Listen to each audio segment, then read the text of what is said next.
Eye n'Ensoko TV, oboroso bw'umugusi.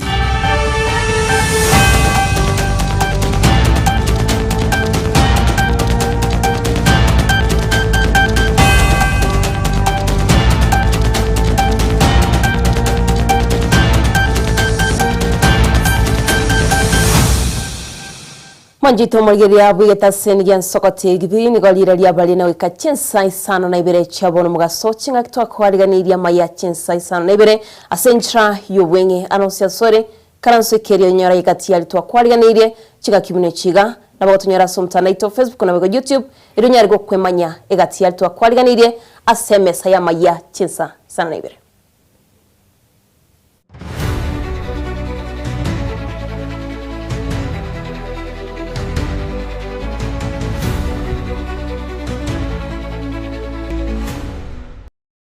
Manjito Margeria tugo chakabene kurangana buno muraibwense haigete teba buri tkurigoro una nachiko bugia ekengere gego chikoro kya okoni wagwe kambuni ya KPC muraibwense wono nigaikirane kya sumusangiro bokoni bwe kambuni ya KPC asechira nene ya Nairobi Stock Exchange na bagoni gatebire nenchirayemo yogo chakwene kya magendero imeyense ya Kenya. Excellency the President. So Your Excellency, in 3, 2, 1. Makofi. Ladies and gentlemen, the Kenya Pipeline Company IPO is the first privatization listing in nearly 2 decades at this bourse. The previous one being Safaricom, which was listed in June 2008. But there is a deeper significance to today's listing. If you ask many Kenyans today, few can point to a specific national asset or project that has been built using proceeds from the sale of government stocks in companies such as KCB in 1988, Kenya Airways in 1996, KenGen in 2006, or Safaricom in 2008. While those transactions helped deepen our capital markets and broaden ownership of the national enterprises, the connection between the resources raised and feasible national investments was never clearly established. We are correcting that anomaly. Unlike previous privatization proceeds that were absorbed into the general government budget, the proceeds of this IPO, as well as future privatization, will provide capital to the National Infrastructure Fund, which I signed into law yesterday on Monday, February 9th, 2026. The process has been conducted with full cabinet and parliamentary oversight, public participation, and strict compliance with capital markets, sectoral, and competition regulations. In doing so, we have strengthened transparency, accountability, and public confidence in the management and strategic divestiture of government assets. There is no dark corner anymore. There is no shadows in this transaction.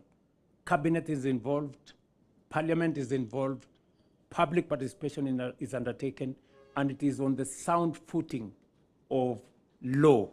It's no longer something in some policy. It is anchored firmly in law. Oiga somusangirikano yuoni go bateba bunamba chikwene kyabuna okoni gwokwo gwa KPC ngo chigwikira na Central bene bokurumi bonde bonsi botayo siba chikwene kyabuna ase East Africa ne chinse chinde hune nchira mu yokolenta magendo mensi ya Kenya bachikwene kyabuna bachikokora biri byonsi biganire erikolenta magendo mensi ya Kenya. I leave a final message as a chairman, especially to our country, to the political class.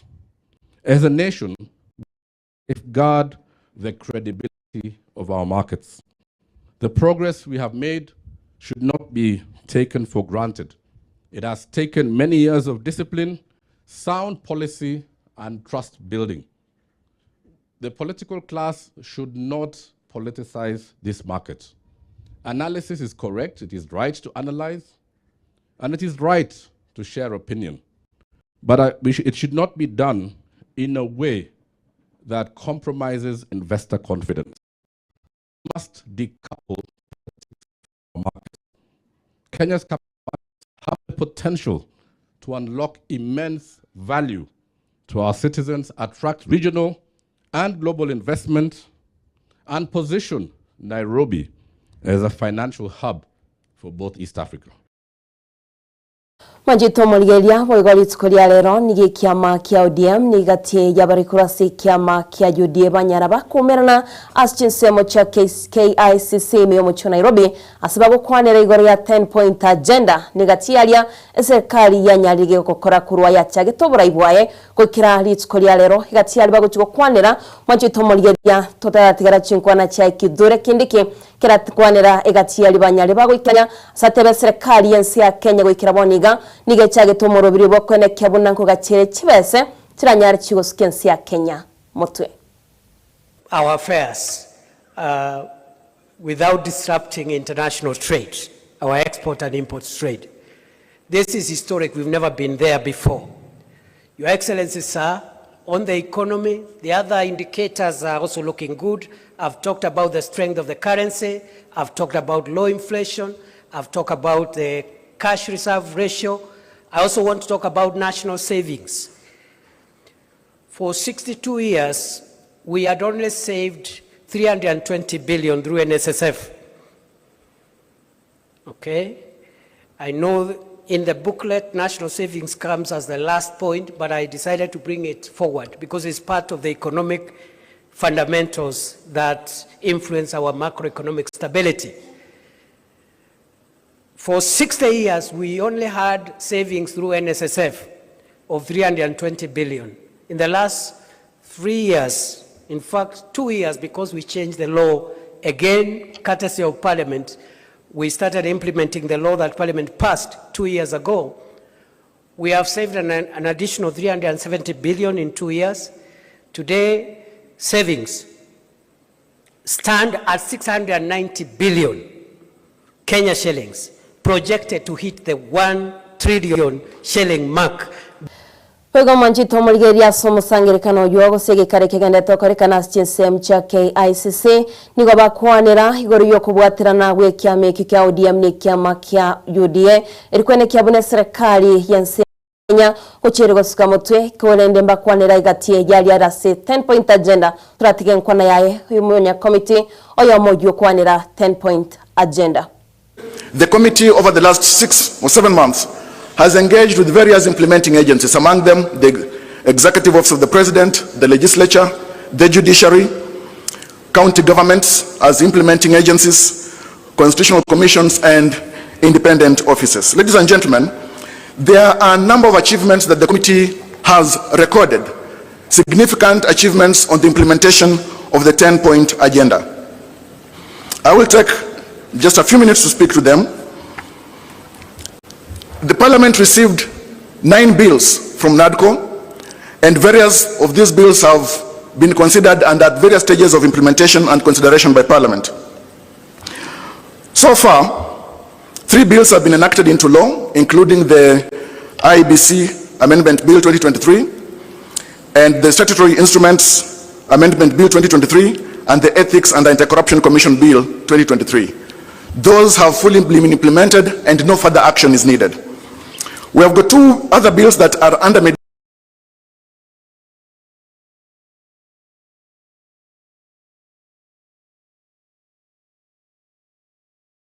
Manjito Mulgeria negati yali agendeta kwene kiwa as chinsemo chiria cha KICC kolende musakito linet nyambane nagende totebye gati yali aguchiko kwanero wali tskolia lero kolende togoska motwe nigomo bunge bw'imbakasti East babo wino nera mochiria serikali eyo yatebire mnani chikwenekya ogotagurwa kwebibanda na chinyomba chira chinsemo chagikomba sabolire serikali negati yabaraibe chinsemo icho kwenekya bunangu bwati baleri chiko eribanyale bako bakonya abamenyi be chinsemo icho angemona aboncholia bari bagendete kwenekya oboncholi bwabo chinsemo icho banyale bako bakonya asamagimabo individually or in the company of others has a right to own property anywhere in this country.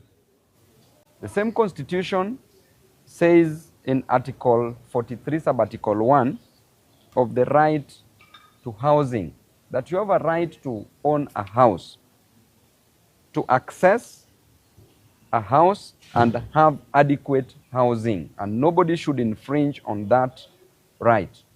The same constitution